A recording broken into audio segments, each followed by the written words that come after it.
teman-teman, kembali lagi di podcast Ngopi Maseh, Ngobrol Pintar, Masalah Kesehatan. Kali ini saya sendiri karena jelita dan teman saya yaitu Intan Nurlaili, yang kebetulan juga Mbak Intan Nurlaili ini berasal dari program studi promosi kesehatan. Nah, teman-teman juga tahu ya, promosi kesehatan sendiri itu mempelajari ilmu dasar psikologi.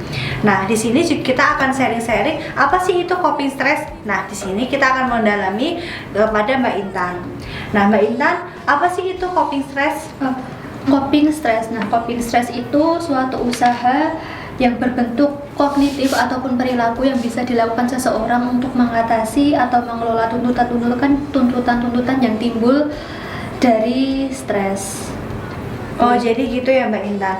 Nah, kan juga ada ya kayak pengaruh-pengaruh stres. Nah, itu apa aja sih, bisa disebutkan biar teman-teman di rumah tahu? Nah, hal-hal yang bisa mempengaruhi stres, yang pertama itu adalah perbedaan fisiologi pada seseorang atau individu. Nah, itu tuh bisa contohnya itu kayak kekebalan seseorang itu kan, kekebalan tubuh seseorang itu kan kayak berbeda-beda, imunitasnya berbeda, terus kemungkinan seseorang itu juga memiliki penyakit-penyakit tertentu, sistem kardiovaskulernya yang berbeda, seperti itu.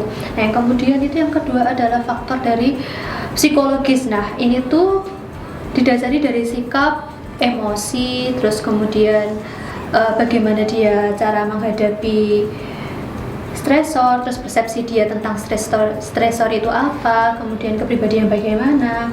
Nah, yang ketiga itu bagaimana orang bertingkah laku atau merespon masalah yang timbul. Nah, ini tuh biasanya bisa dilatar belakangi dengan kebudayaan atau kebiasaan seseorang, seperti itu. Oh, jadi ada beberapa faktor ya Mbak Intan ya, yang mempengaruhi stres. Nah, kan juga ada ya proses terjadinya stres kayak gitu tuh, kayak gimana sih Mbak Intan proses terjadinya itu? Nah, proses terjadinya stres itu yang pertama itu muncul pemicu stres. Kemudian setelah munculnya pemicu stres, muncul penilaian terhadap stres. Jadi kayak seseorang itu bisa menilai kayak kok ini kok kayak gini, terus nanti ya akhirnya itu akan menimbulkan respons secara emosional, fisik, perilaku. Nah, contohnya itu kalau kita seumpama dikasih tugas sama dosen, nah tugasnya itu banyak banget, deadline-nya itu udah mepet, kita nggak bisa ngerjain. Nah, itu kan kita kan mesti mikir kayak, loh kok ini kayak gini, tugasnya banyak banget lah. Nanti itu bisa muncul respon seperti, ada yang bisa respon fisik, contohnya itu kayak sakit mungkin mah, atau jadi pusing kepalanya, terus atau nanti mungkin bisa timbul emosi kayak stres gitu, nggak bisa tidur atau gimana gitu. Oh, jadi prosesnya itu juga nggak cuman singkat ya, jadi ada beberapa proses-proses yang menyebabkan seseorang itu bisa menjadi stres gitu ya Mbak Intan.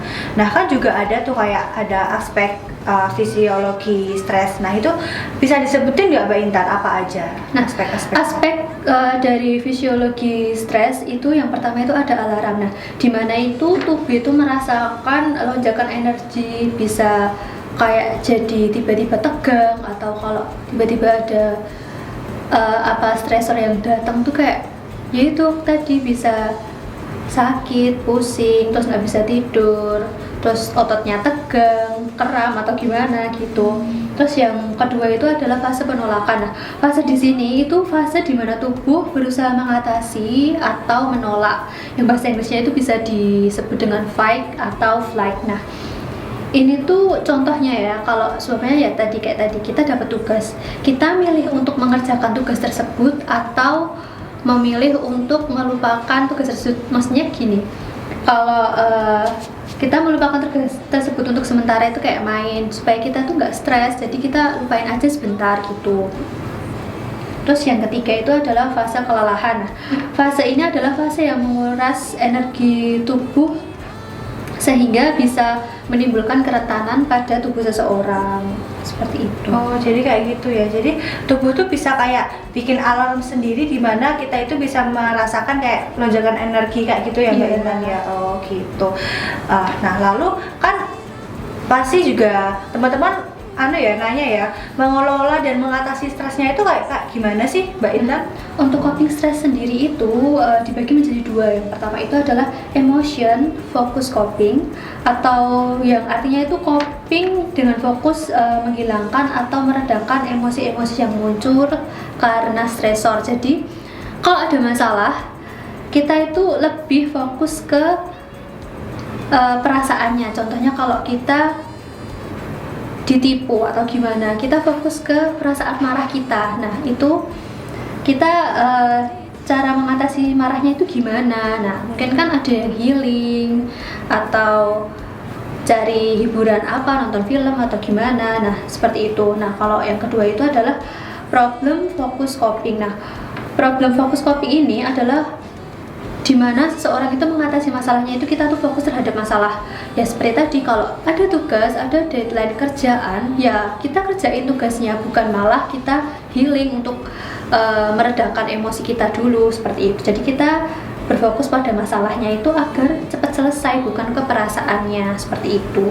Oh, jadi cara mengatasinya itu ada dua ya Mbak, kayak misalnya ada yang satu untuk menyelesaikan masalahnya dulu, ada juga yang butuh hiburan kayak gitu. Jadi kayak biar aku redain dulu aja deh emosiku, terus nanti baru kalau masalahnya selesai apa nggak selesai ya bodo amat, yang penting emosi gue ya tersalurkan kayak gitu ya Mbak Intan ya.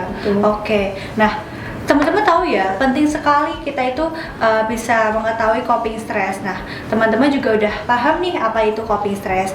Nah, mungkin sekian ya podcast kita kali ini. Semoga bermanfaat untuk teman-teman di rumah. Dadah, see you teman-teman.